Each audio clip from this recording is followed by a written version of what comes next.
magacyada aynu u bixino meelaha miyada iyo dhulka daaqa ayaa mararka qaar waxay tusaale fiican inaga siiyaan nolosha halkaasi ka jirta siday tahay iyo habdhaqankeeda. halkani waa Kalahari oo ku yaala dalka Koonfur Afrika waxaana ka dhaca halkani abaaraha ugu ba'an ee ka dhaca qaaradda tan Afrika, balse halkani waxay ahaan jirtay waqtiyada kamid ah meelaha ugu barwaaqaysan. qarniyo badan kadib isbeddelka cimilada ee dunida ayaa saameysay waxaana halkani noqotay meel saxara oo buska iyo dhasku ay ka dhacaan.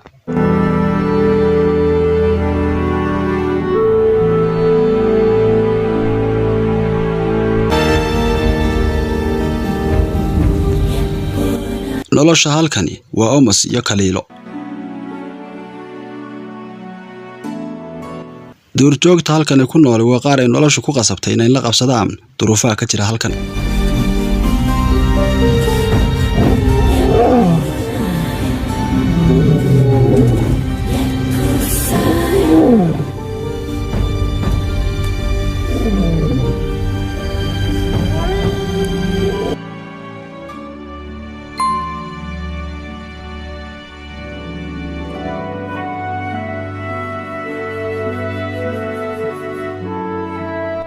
dooxada yar ee nagaaran waxa ku nool qoys kamida shurunshuurka kuwaas oo halkan noloshu ay ku qasabtay inay isku xabaalaan.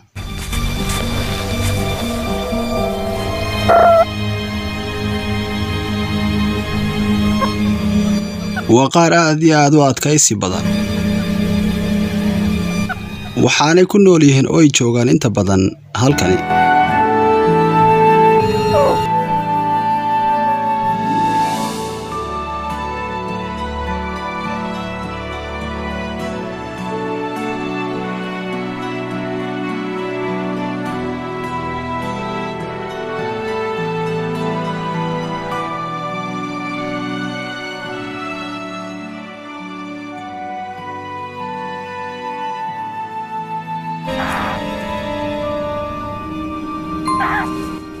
midkan yari waa Kawlo waxa uu jiraa 3 toddobaad waxaana ku qaatay noloshiisa intii uu jiray godkan mugdiga badan leh.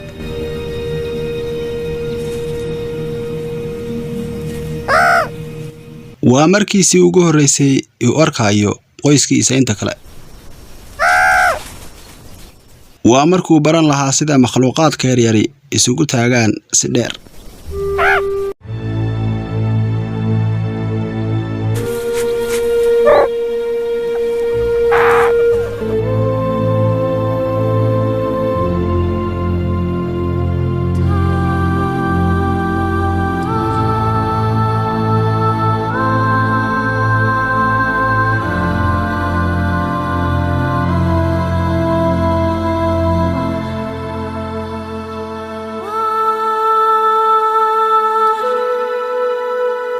hooyadii waa madaxa qoyska Kawlo, balse qoyskani waa qoys ballaaran waxaana ku xeeran walaalo, eedooyin, adeero iyo ilmaadeero kuwaas oo baraya isla mar ahaantaasina khatarta uga digaya.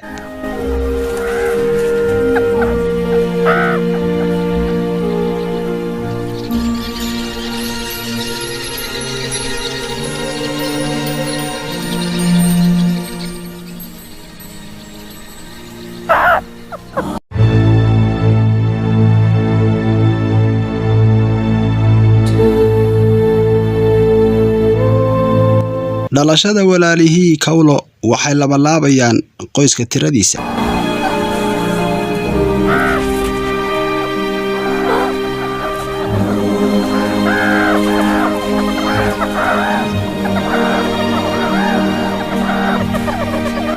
qoyska dhexdiisa waxa jira qaar badan oo la mid ah Kawlo kuwaas oo la dhashay waqti.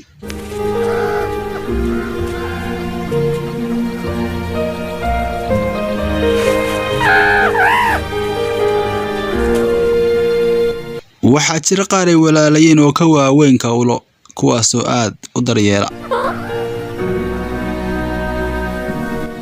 kuwaas oo madax bannaan.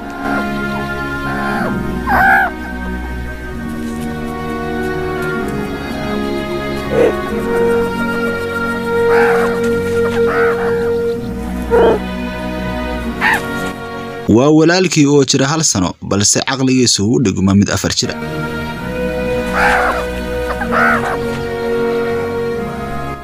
waa kawlo walaalkiis dhererkiisu waa 1 feet balse kawlo marka la garba dhigo wuxuu noqonayaa tower.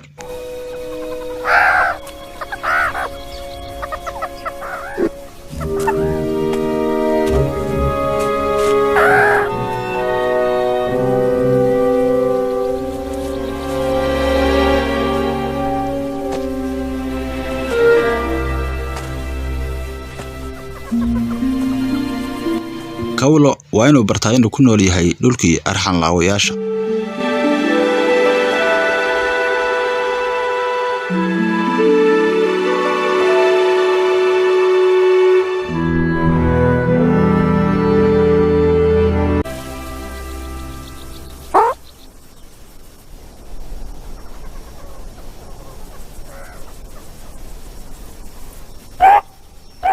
waa bahalka loo yaqaan marshaalka waana cadawga koobaad ee bahashan yaryar ee shurunshuurka.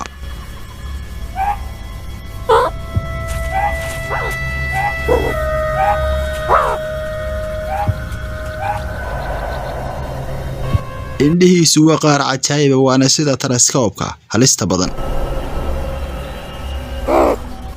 baalashiisu marka uu kala bixiyo waa 7 feet waxaan u kor u taagayaa caasha dheer mana jiro marshaal ka xoog badan qaaradda tan Afrika.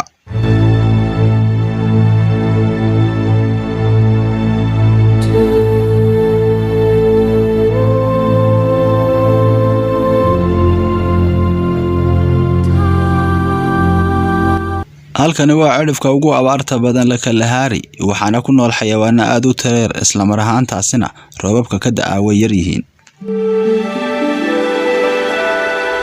balse halkani waxa Ilaahay dabci u siiyay mid ayaa midka kale ka qaadanaya. waa halka uu ka helo khayraadka ugu badan midka caasha dheer aadna u xoog badan leh waa marshaalke.